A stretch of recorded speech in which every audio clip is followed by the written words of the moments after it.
Nous sommes aux Assises, Congrès Longevity 2022 au Havre, et nous allons parler notamment des nouveaux métiers créés par le groupe La Poste dans le champ de la santé et l'autonomie, avec Raphaël Tamponnet qui est le directeur développement et partenariat dans la direction santé et autonomie du groupe La Poste. Bonjour Raphaël. Bonjour cher Frédéric. Peut-être te présenter un peu mieux que je viens de le faire, parce que tu as plusieurs casquettes pour bien comprendre d'où tu parles et ensuite on va parler du sujet. Oui, merci beaucoup. Effectivement, je travaille au sein de la direction santé et autonomie du groupe La Poste, comme directeur du développement et des partenariats, mais j'ai aussi le mandat de directeur général d'XL Autonomie, une co-entreprise constituée avec le conseil départemental des Landes, pour opérer un service public qui s'appelle Vivre à domicile, et dont l'objectif est de maintenir nos aînés à domicile dans les meilleures conditions possibles.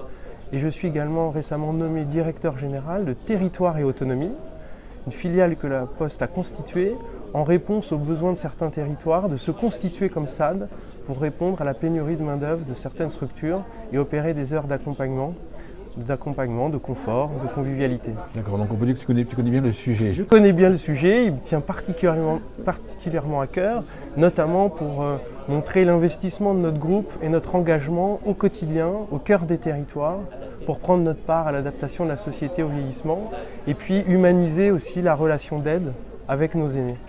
Pourquoi être présent aux Assises Longevity ?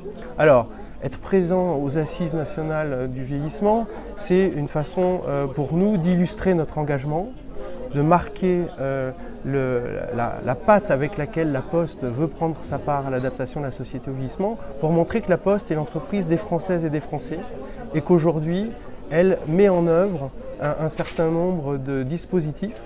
Elle met en œuvre ses postiers, que ce soit ses facteurs ou les nouveaux métiers que j'ai créés, pour répondre aux grands enjeux des politiques publiques et surtout les concrétiser sur le terrain. Les nouveaux métiers, on peut avoir des exemples et après je poserai la question, comment est-ce que vous les avez identifiés et créés ? Alors, ces nouveaux métiers aujourd'hui, c'est une réalité depuis 2016 déjà, donc ça fait déjà un certain nombre d'années. L'origine de ces métiers, ça a été un peu le hasard, c'est-à-dire que on a reçu une commande politique qui était d'innover socialement pour les aînés, notamment dans les Landes. Et lorsque nous avons construit ensemble ce projet, nous nous sommes rendus compte qu'il nous manquait quelque chose lorsqu'il s'agissait d'aller vers les aînés, de leur expliquer ce que nous allions faire et de déployer au fond au domicile les dispositifs. Et c'est à cette occasion qu'il m'est apparu évident qu'il nous manquait quelque chose et ce manque, c'était tout simplement un humain, une personne en proximité, en capacité d'être au contact de la personne âgée, de faire de la pédagogie, de mettre en œuvre le dispositif, de l'expliquer et surtout de suivre dans le temps nos seniors. Et vous savez, nos seniors, ils ont besoin d'être accompagnés pour qu'on leur explique, qu'on leur rassure. Ils ont beaucoup de questions à poser et ils font confiance d'abord aux personnes, avant de faire confiance même aux institutions ou au digital. Et aujourd'hui, ce métier s'est complètement imposé et devient presque une évidence pour tous ceux qui y ont goûté. Et j'en veux pour preuve que les accompagnants qui exercent ce métier déjà depuis quelques années sont extrêmement épanouis. Ils ne veulent plus revenir en arrière, parce que c'est de la reconversion pour nos agents. Et puis également pour les collectivités territoriales qui ont vu les bénéfices auprès de leurs usagers, voient aussi le potentiel pour déployer leur politique publique et notamment s'adapter dans le temps aux évolutions technologiques, aux évolutions de la réglementation et surtout à l'évolution des besoins des aînés eux-mêmes. Ce nouveau métier, c'est une personne qui va se charger de la personne âgée à domicile. Oui. Et ça, de manière globale, va coordonner les différents services. Alors, leur rôle aujourd'hui, il est triple. Ce sont déjà des postiers qui sont dédiés. C'est des postiers, d'accord. Qui sont dédiés à ces activités et qui sont formés en gérontologie. Leur rôle globalement est triple. 1, ils incarnent cette proximité humaine. 2, ils maîtrisent la technique. Et 3, ce sont aussi des traits d'union entre la personne âgée et tous ceux qui gravitent autour d'elle, c'est-à-dire leurs aidants familiaux, les aidants professionnels, les services sociaux, les professionnels de santé, pour ne nommer qu'eux. Globalement, ils interviennent en complément des autres acteurs du domicile. Il ne s'agit pas du tout de concurrencer directement les aides à domicile classiques. Non, ils interviennent plutôt en prévention et globalement dans 3 grands domaines. 1, celui du maintien d'un lien social de qualité, Voilà, tout le monde s'accorde à penser que lorsqu'une personne est bien entourée, qu'elle se sent intégrée dans la société, elle vit mieux, donc elle vit plus longtemps.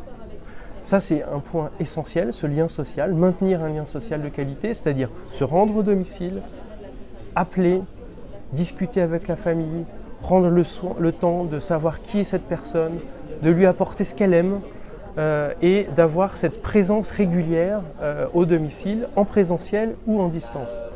Le deuxième gros sujet sur lequel interviennent nos accompagnants, c'est pour lutter contre la fracture numérique et faciliter la diffusion du digital dans le foyer. Donc on le fait avec une tablette, souvent la tablette ardoise, d'ailleurs conçue par la Poste.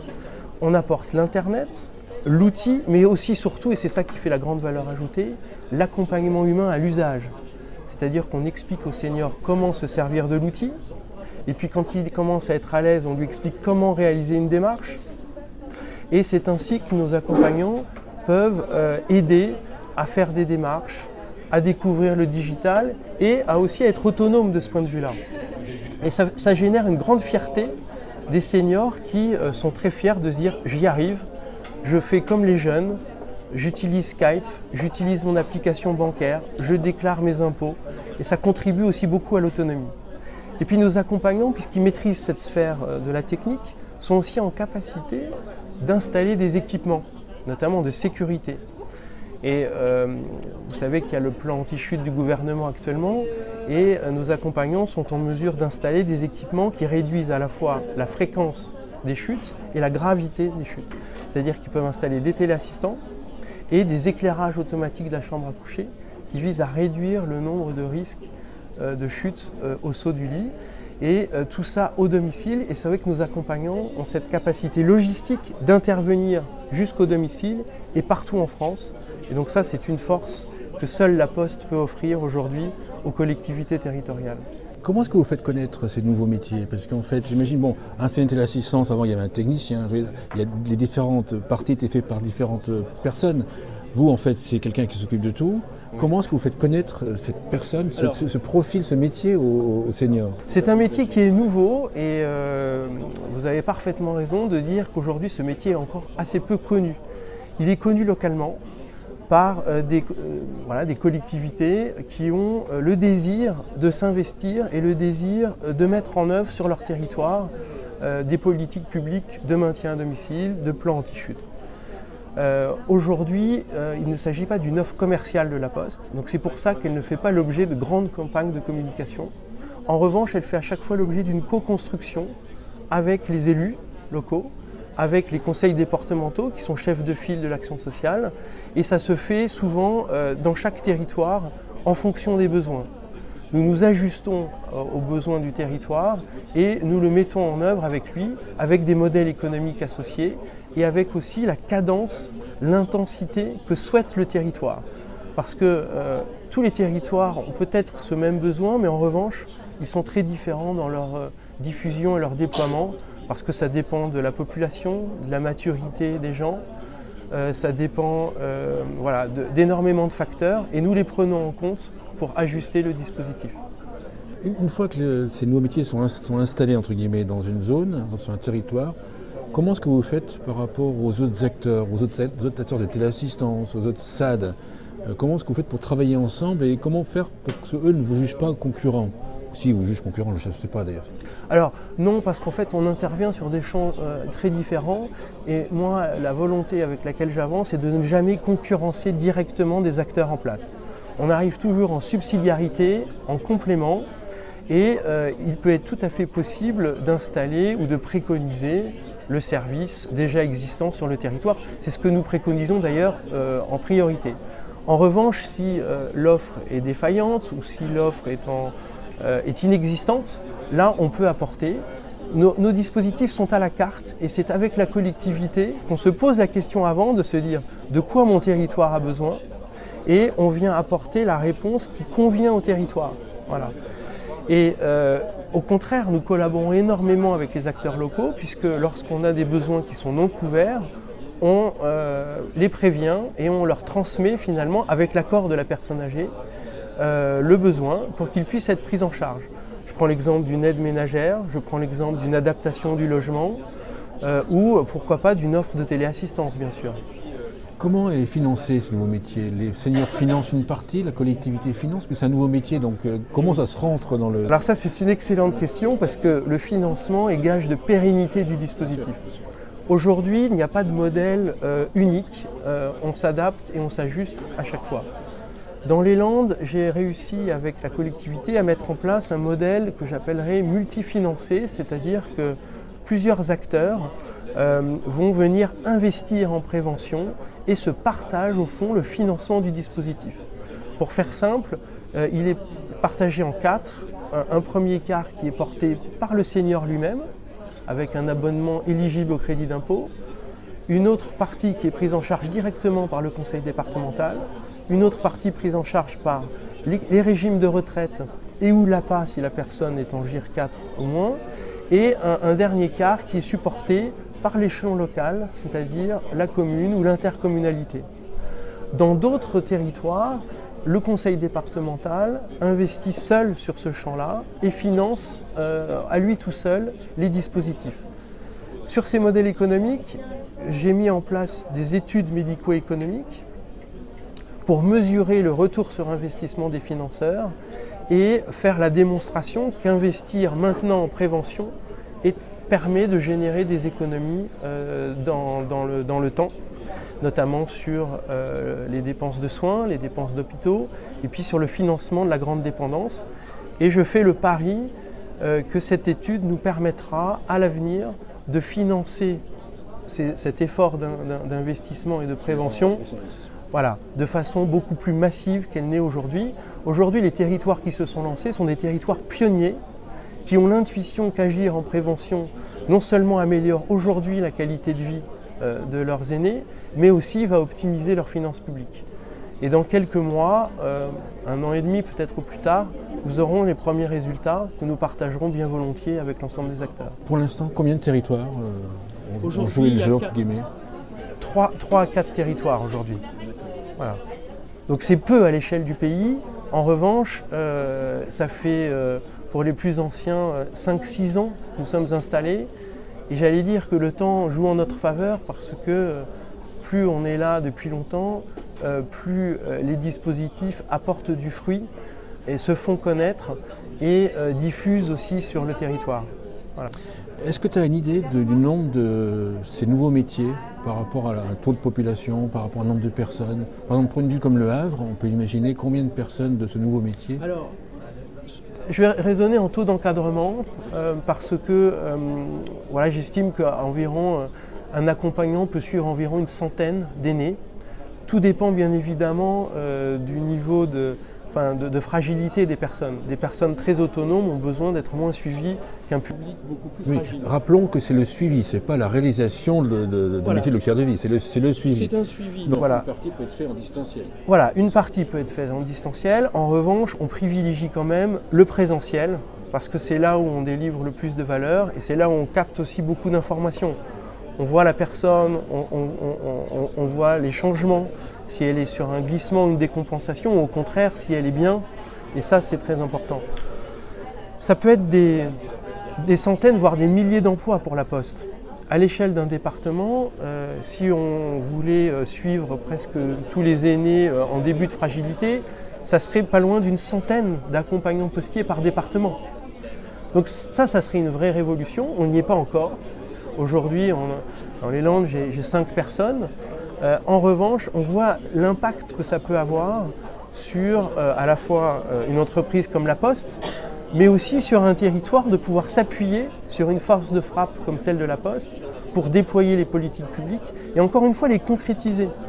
Parce qu'aujourd'hui, le plus compliqué, c'est de passer de l'idée à l'action. Et notre force, c'est de pouvoir agir et surtout d'agir dans la durée, puisque notre volonté n'est pas d'être là juste un instant, mais c'est vraiment d'imaginer la présence postale territoriale des années, voire des décennies à venir. C'est notre responsabilité en tant que grande entreprise publique qui a traversé 6 siècles d'histoire et qui aujourd'hui est à un tournant de son histoire, puisqu'il y a moins en moins de lettres à distribuer, mais il y a toujours autant de Français, de Françaises et de Français à servir. Je note que tu gardes le terme accompagnement postier. Pourquoi accompagnant postier? C'est le groupe La Poste ou c'est la notion de facteur? On laisse un... Alors, c'est effectivement, on le met parce que le terme d'accompagnement est un terme assez générique. Le postier... Qui va être compris par beaucoup voilà, de monde. Va être compris. Voilà. Ce terme, la sémantique est importante. Je ne sais pas si c'est le meilleur terme qui soit. En revanche, on a voulu aussi qu'il soit très différent du terme d'aidant. Parce que l'aidant, c'est un terme consacré. Ça concerne les aidants familiaux ou les aidants professionnels. Là, on a voulu marquer cette différence. On parle de postier, voilà, parce que j'aime la Poste, voilà, et j'œuvre pour la Poste. Et c'est vrai qu'on ne s'en cache pas. C'est le personnel de la Poste qui aujourd'hui intervient. Et aujourd'hui, on est 250 000 encore postiers. Il y a 65 000 facteurs aussi. Ces agents en territoire, notre responsabilité est de pouvoir continuer à leur donner des emplois.